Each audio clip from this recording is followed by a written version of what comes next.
Yes, guys. We need to speak about Newcastle. We need to speak about Bruno G. We need to speak about Joe Linton. We need to speak about Isak. We need to speak about Tonali. We need to speak about the whole team, man. First of all, smash the likes. Make sure you guys are subscribed to the channel as well if you're new. Well, I've got to say, as a City fan, I watched a lot of football this year, and a lot of it's not been great being my own team. That first 45 minutes from Newcastle, and granted it was against United, but that was the best 45 minutes of football from any team I have seen. Newcastle United absolutely destroyed Manchester United. And it all came from that midfield trio of Tonali, Joe Linton, and Bruno G. And in my opinion, I'm going to throw it out there that I think could be quite controversial. Spoke a little bit about it on the watch along. I think that midfield three is the best midfield three in the Premier League right now. Now, the competition will be Chelsea's with obviously Caicedo, Palmer, and Enzo Alavia. But I think as a three, what I saw tonight, man, I mean, how can any midfield just battle that? You've got the power and the strength of Joe Linton. You've got Tonali, who just seemed to be everywhere tonight. And obviously he's the deeper player, but still got quality going forward. And then you've just got Bruno G, a pit bull, who just gets about and still has the quality to play the ball in behind the defence. Oh, my dear. Honestly, that's my midfield three, that. If I was to build a midfield three, it'd be something like that, man. Yeah, that's proper my style of football. Yeah, hard workers, powerful, strong. None of them shy away from a tackle. And they've got quality when it matters. It's all well and good being able to put a tackle in if you fucking get the ball and kick it out for a throw every time you get it. These three have quality, man. And they all have something different about them as well. They're not all the same. They're all slightly different. But I want to focus my attention on one player, Bruno G. Because in the summer, there was a lot of talk that City was going to go in for him. And by all accounts, City didn't want to pay the money. And now that is looking absolutely ridiculous because he is worth every single penny of £100 million. Every single penny. And if there's any way we can get him in January, the club should be bending over backwards to make sure it happens. Now, by all accounts, that's not going to happen now. You know, we're getting all the news coming out from all the City sources saying City can't get Bruno. Now, whether that's because they're not targeting him, whether that's because he's not for sale, whether that's because he doesn't want to leave, who knows? But my God, he'd come into the City team and fix us. He just would fix us. He's everything that we need in a player for our midfield. Everything. He's just unbelievable, man. I don't know. Have we got a chance of getting him in the summer? Some people don't want to get him. He'll be 28 then. I don't care. He's fucking mint, man. He's absolutely mint. Honestly, bro, I look at Newcastle, yeah, and I can't believe the fifth in the league. I cannot believe they're not in a title race. I cannot believe it when you look at the team. They've got Isak up top, one of the best strikers in the world. You've got that midfield three. You've got Gordon on the left, never stops running. Okay, they need a little bit more quality, probably right winger, but that Murphy doesn't stop running either. And another good player. You know, the defence is pretty solid, but could do with a couple upgrades. They need a goalkeeper. Yeah, they do need a bit. Don't get me wrong.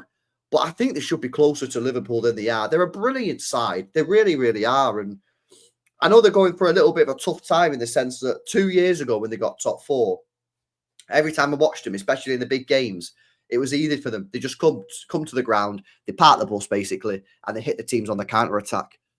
And now that teams are respecting them more, they're going through this weird phase. And obviously, I know last year they had a lot of injuries, but they're going through this weird phase of teams now sit back against Newcastle, which makes it difficult for Newcastle because now they're the team that's got to break them down. And I think maybe they're just still getting used to that. But nah, they're actually mint. They're such a good side. And if they can keep the play, that's going to be the tricky thing, isn't it? Because of the PSR situation. They need to be able to keep Isak.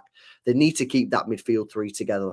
And then if they can add a right winger, two defenders and a goalkeeper, they have to be in a title race next year. They have to be. Otherwise, Eddie Howe has to be sacked. Because that 11 then, if they got a quality, say they got Kudus right winger, yeah?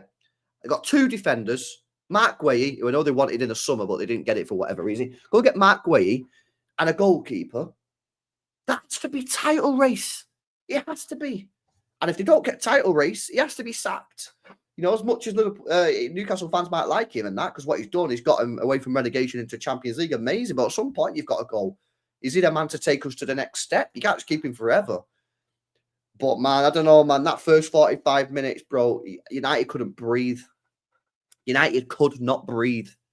You know, they were all over him. Casemiro, Ericsson, and Xerxes. I knew before the game even kicked off that they were going to get bullied, because that midfield three of Newcastle's is just phenomenal. It's phenomenal.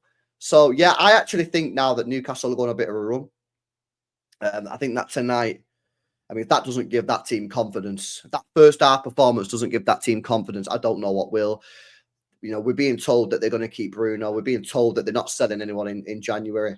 If that's the case, I don't know, man. I had them 5th at the start of the season. I had Villa 4th. But Villa struggling. Maybe I got the wrong team coming 4th. Maybe it's going to be Newcastle that they're getting the top 4. But of course, City not even the top 4 at the moment. So the top 4 race, listen, obviously the league's dead now. Liverpool have won that. That's clear. That's unfortunate that the league's over in December. It's a bit boring. But top 4 race should be interesting, because you've got obviously Arsenal, Saka injury. Could that take them on a little bit of a knock? Chelsea now, I think that's no wins in the last 2 for them. Newcastle looking good. City have just won a game and should make signings in January, so we should be back.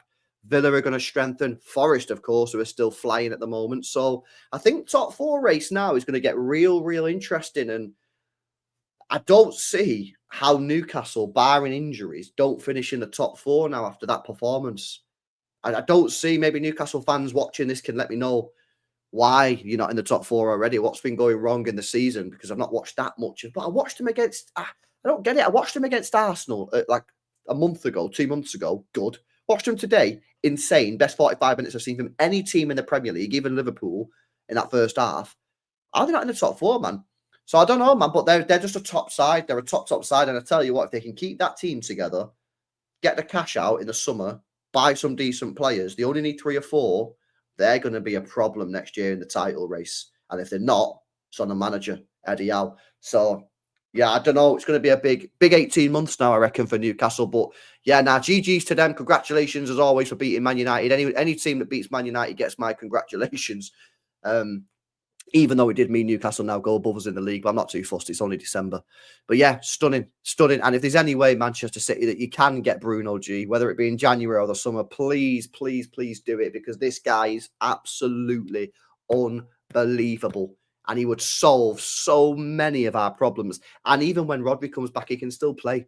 He can still play in the same team as Rodri, because he can do the Gundogan role that the Gundogan did a few years ago, play a little bit further forward. By the way, something I didn't realise about Bruno G that I saw tonight is on the ball. He's amazing, isn't he? Well, I kind of already knew that, but I didn't realise how good. How many times did he slip in Murphy down that right-hand side tonight? Like David Silva, man. Stunning performance. GG's. Newcastle fans, let me know what you think. Would you sell Bruno in the summer, and how much would you sell him for?